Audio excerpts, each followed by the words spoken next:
Well, Guitar Rocks, welcome. It's Monday, and I was just thinking, you know what? We never upload on a Monday. We never upload on a Monday, but we are today. But we're uploading on a Monday today, this week, because it's our journey of Holy Week, and because it's our journey of Holy Week. We're uploading on a Monday. I'm gonna be uploading every day this week. Just to let you guys all know. But today it's day 2 of Holy Week. Yesterday it was day 1 of Holy Week, and it was the triumphal entry on Palm Sunday. Well, today is day 2 of Holy Week. On Monday, it's Monday, and Jesus clears the temple. Jesus goes on and he clears the temple. Goes on and he clears the temple of the Lord. Oh gosh, well it's afternoon, but I'm just going to read you just a little, but just a little background of the events happening today. Well, the following morning, so the morning after Palm Sunday, which is Monday morning, Jesus returned with his disciples to Jerusalem. Along the way, he cursed a fig tree because it had failed to bear fruit. Some scholars believed this cursing of the fig tree represented God's judgment on the spiritually dead religious leaders of Israel.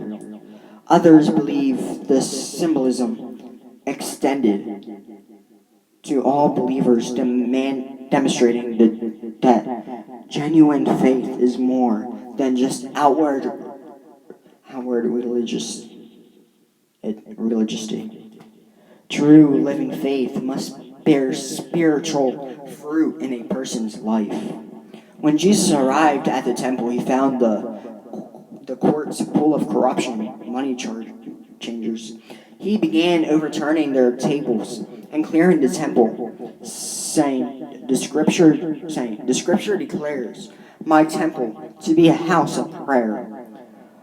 But you have turned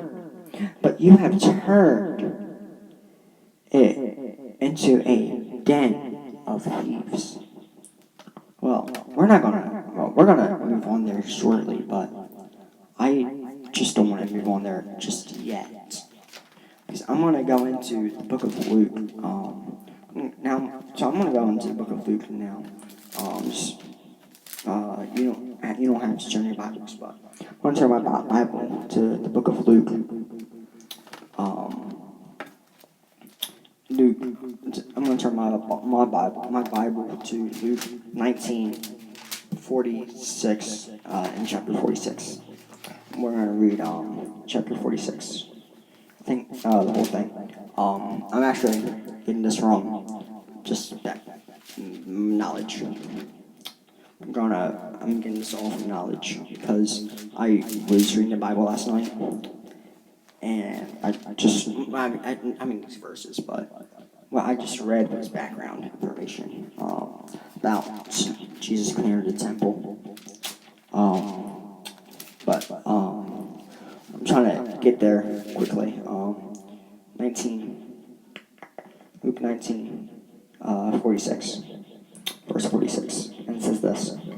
46. I'm at Luke 19, but I'm not at 46 yet, so just bear with me. Jesus had the temple there at 46.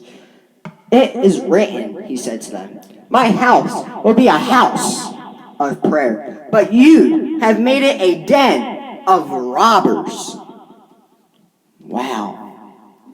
So he made it into a den of robbers. How amazing is that? Just tell me how amazing that is. He made it into a den of robbers. Wow.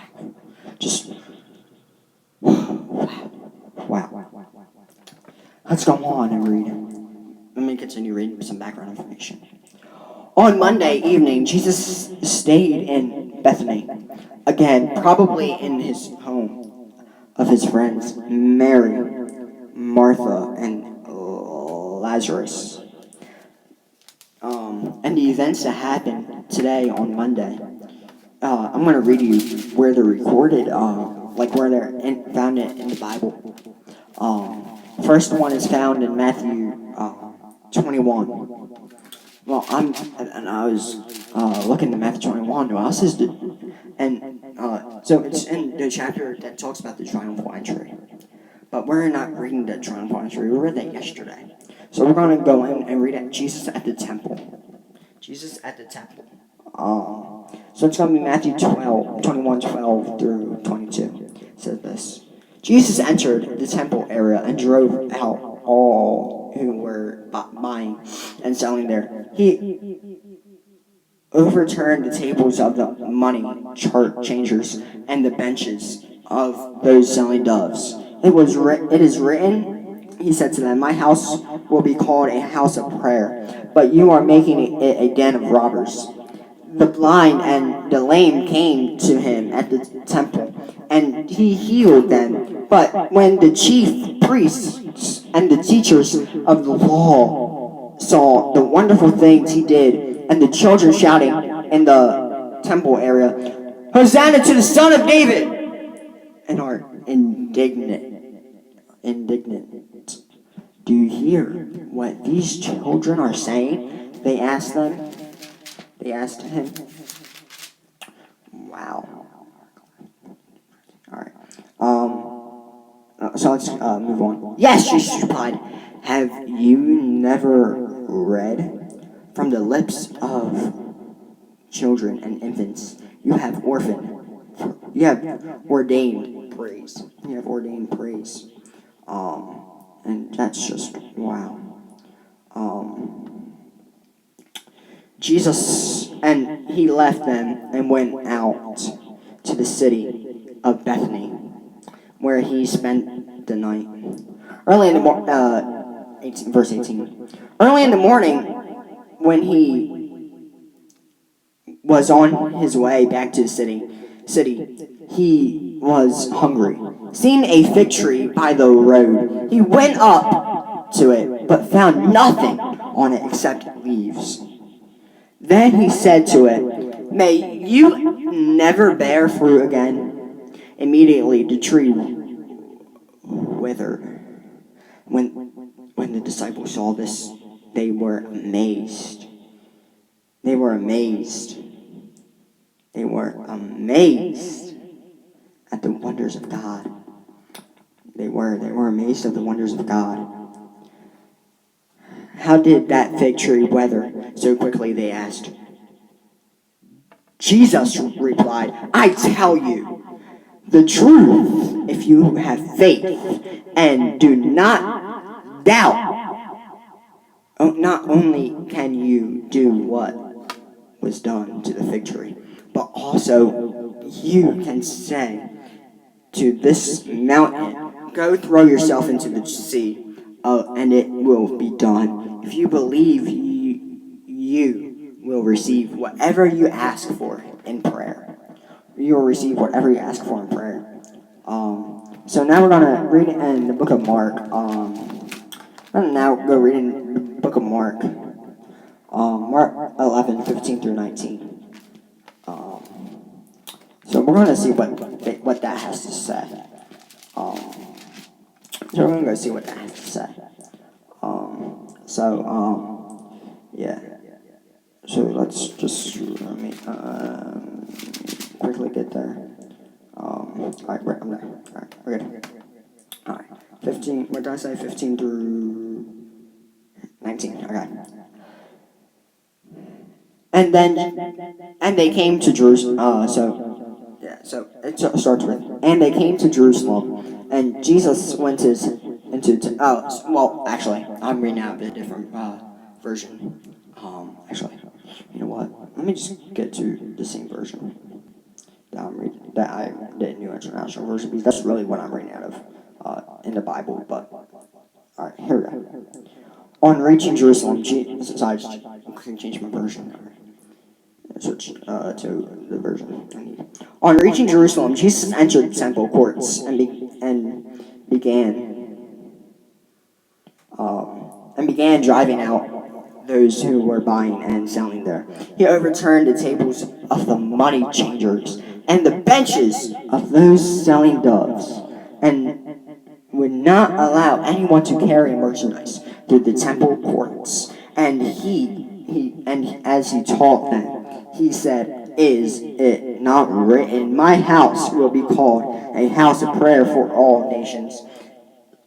But you have made it a den of robbers." The chief priests and the teachers of law heard this and began looking for a way to kill him, for they feared him, because the whole crowd was amazed at his teaching. When evening came, Jesus and his disciples went out of the city. Wow, that right there is just amazing. Alright, that right there is just amazing. That right there, I'm just saying, that right there is just amazing. That right there is just amazing. Now we're going to read from the book of Luke. The book of Luke, we're going to read from now. Book of Luke, 19. Chapter 19, verse 45 through 48 says this. 45 through 48 says this. Then he entered the temple area and began driving out those who were selling. It was written, he said to them, "My house will be a house of prayer, but you have made it a den of robbers." Every day he was teaching at the temple, but the chief priests and teachers of the law and the leaders among the people were trying to kill him. Yet they could not find any way to do it, because all the people hung on his words. Well, apparently, so now I'm going to read from John to chapter 2, verse 13 through 17. But before we do that, I just want to say something. So, all these books of the Bible that we're reading out of today, they mean a lot. All these books of the Bible that we're reading out of today, that they somewhat have the same wording, but then more gets added to it. Stuff that you didn't hear in the previous book. So let's read John chapter 2, verse 13 through 17. It's not 1 John or 2 John or 3 John, it's just John. It's 0 John. John. When it was almost time for the Jewish Passover, Jesus went up to Jerusalem. In the temple courts, he found people selling cattle, sheep, and doves, and others sitting at the tables, exchanging money. So he made a whip out of cords and drove all from the temple courts, both sheep and cattle. He scattered the coins of the money changers and overturned their tables. To those who sold doves, he said, "Get these out of here. Stop turning my Father's house into a market." His disciples remembered it was written, "Zeal for your house will consume me." Wow. So, I'm going to say this today, but then I'll say it back again tomorrow. So tomorrow's Tuesday. It's going to be day 3. And we're going to be talking about Jesus going to the Mount of Olives. Jesus going to the Mount of Olives. But yeah. So, I want to have a word of prayer today. And after this word of prayer today, we are going to be free. We're going to be free. Who wants to be free? I don't want to. No, we're not going to be free. We're going to be continuing to praise his name. Let's have a word of prayer, shall we? Precious Heavenly Father, Lord Jesus, I just thank you for this day. Lord Jesus, today on this Monday, it's very rarely that I upload. I never upload on Monday, Lord Jesus. But I had to upload today on Monday because of the power of God. Because as we continue our journey throughout Holy Week, leading up to Easter, which is this Sunday. This Sunday's Easter, Lord Jesus. It's the day that it's the day of your resurrection. The day you rose from the grave, from the dead. And as we continue our journey throughout Holy Week on this day 2 of Holy Week,